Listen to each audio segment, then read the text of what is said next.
Hello, today I'll be talking about how scholarship works in Italy. So there are different ways in which you can get scholarship in Italy.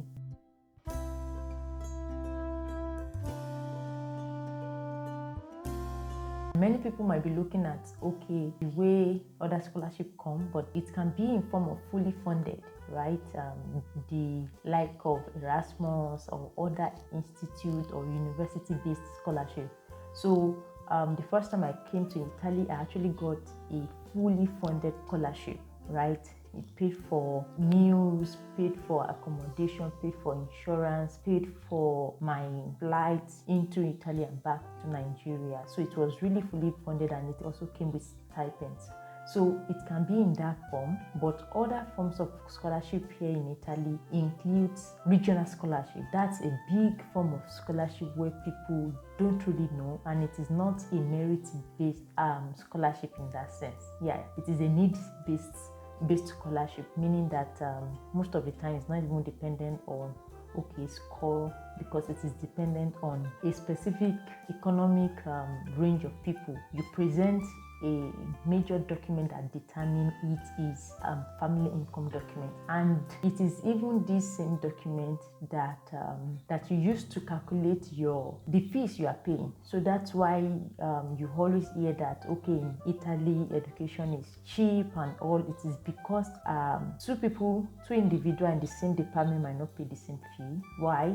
Because their family income document that might differ, so their economic status or position differs, and that is what will differentiate between what you use to pay your fee. So as an international student, you can come into Italy and school basically for almost free, like paying like 150 euros per year, you understand. But one thing that is dependent on is actually this family income document, and I will explain how you can get that in a moment. So basically how this scholarship works is that you apply for a course taught in English language, except you understand Italian. So there are some courses that are taught in English language even in Italian universities, and that is your focus. So you go and search for these courses, you understand. So you go search for these courses, and I made a video, I will link it here, on how to search for English taught courses in Italy,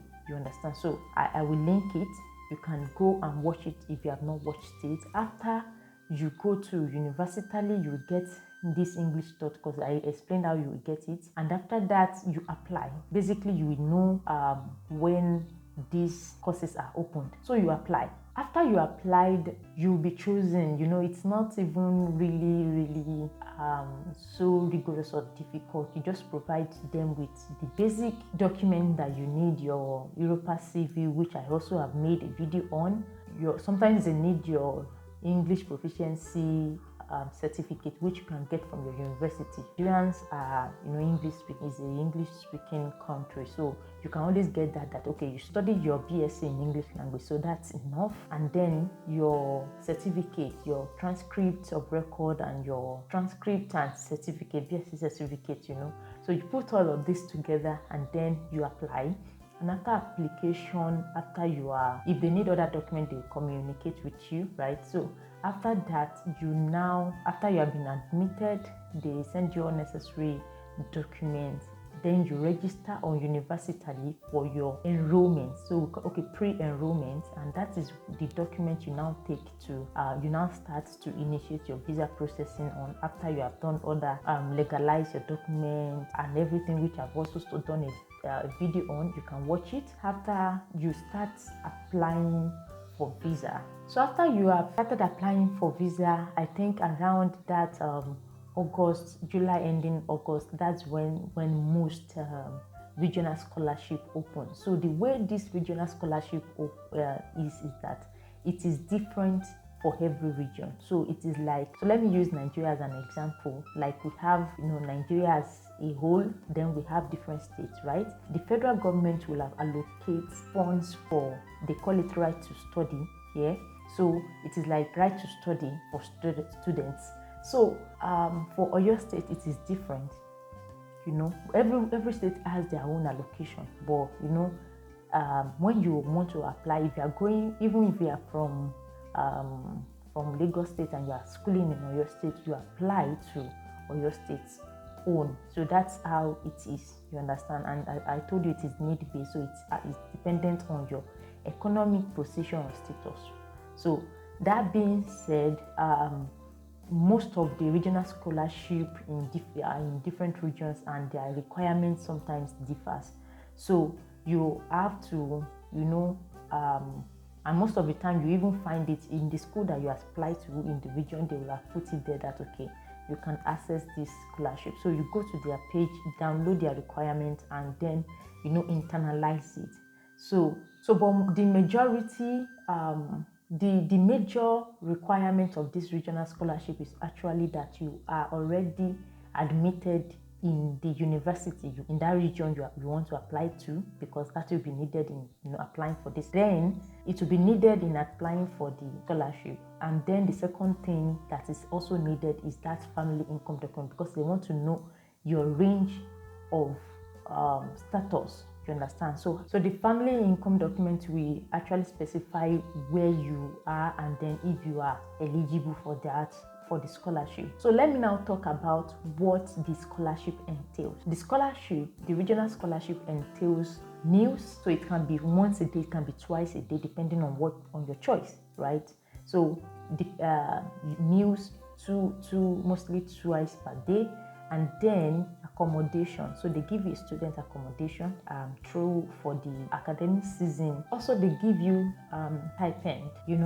I think for the lowest economic range, the total of the scholarship I will show you in the GV is around 5,000 to 200 euros per year.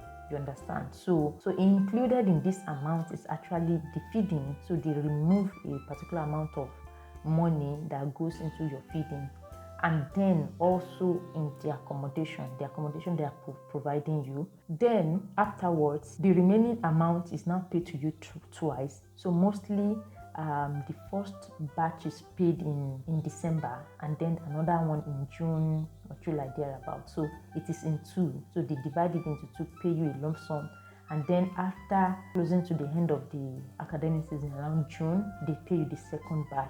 And at that point, you will have been able to ascertain that you did 20 units or 20 CAV or ETS, depending on the one. So you'll have done 20 units out of the entire courses, around maybe 60 that you're supposed to do in first stage. So you certify that at least you have done 20. It is easy, and then you get the scholarship money, the second batch, which is the everything. But if you are not able to certify that, you will only get half of the money. So that is how that one works. That is basically what it entails, right?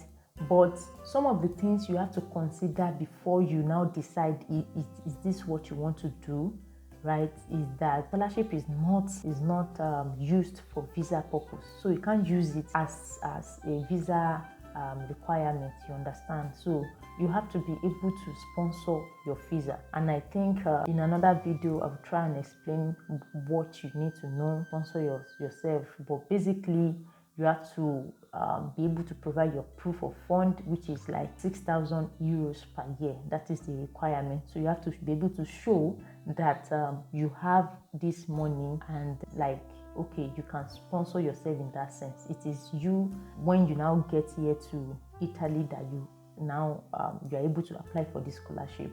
And another thing that you need to make sure to put in consideration is that sometimes, because of some visa delay back in Nigeria, students usually get here, especially in the first year, students get here a little bit late. So there are always problems in actually accessing that scholarship.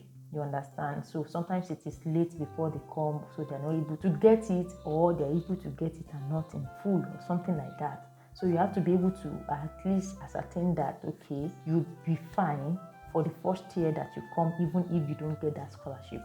So those are some of the things that you need to put into consideration before you come in Italy. And even if you get it, so most of the time the resumption, school resume around September or October, right? So if you resume in October, at least you should be able to cater for yourself for October, November, December, because I told you the first batch of that stipend is even paid in December.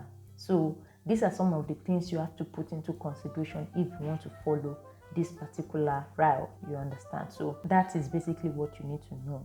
And then moving on to the document I told you about, the family income document. This is a document that you get. It is required, either you get it from a local government or from the court. So it is actually to state that, okay, this is what your family earn, everybody in your family earn, and then the assets that you have. I will show you an example. I will show you an example of the requirements from Apulian region. That is the region that I am. So they call it Adisu. So different, as I told you, it's different for every region, and different region have a name for how they call it. Some DSU, DISU, or but our own is Adisu. So let me quickly show you how the requirement work. So this is for the Addis region, Pulia. So this is our Pulia region, is the same thing, and this is the academic year. This is for last year call, and then I had to translate it because it was in Italian. I had to translate it to English language, and I release a video on how you can translate your document without using apps that you have to pay for.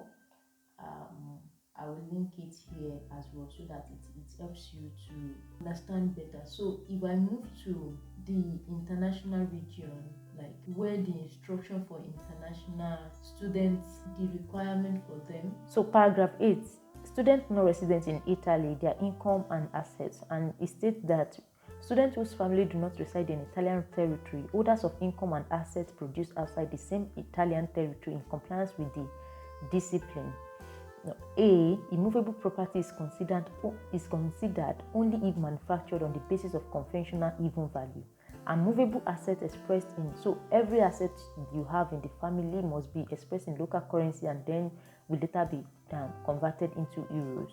And then the number of members of the household, so every members of the household also need to show in the document. Attached to the scholarship application, this documentation certifying the aforementioned family condition, which is pertinent to the territory of the current country in which the family resides, in which the income have been produced and the assets are owned. So the aforementioned legislation in force and attached to the scholarship application under penalty of exclusion by the dates of, in the case of countries where there are particular difficulties in issuing the certification attested by the local Italian embassy, the documentation can be replaced by a certificate in the Italian competent territory. In any case, the aforementioned documentation must show the composition, this is where it is, the composition of the family nucleus, for definition of which the same provision envisioned by the legislation is false regarding the ISE, for services for the rights to study apply. Basically, it's just saying that the documents have to be gotten from a competent authority in Nigeria. You get, so it has to be either coming from the local government or the courts, and then it has to be legalized also. Most of the time, after you get into Italy, that you take it to Rome to actually legalize the document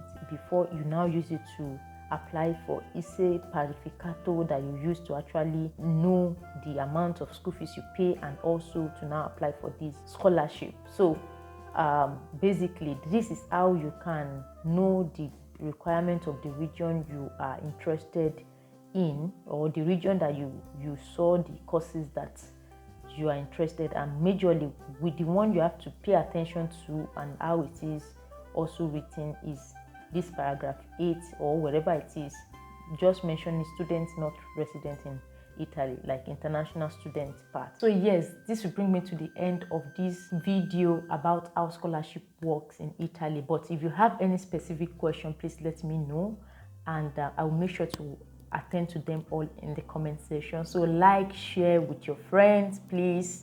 Let's grow this page, this channel together, and till we all win, until we meet again next time. Ciao, ciao.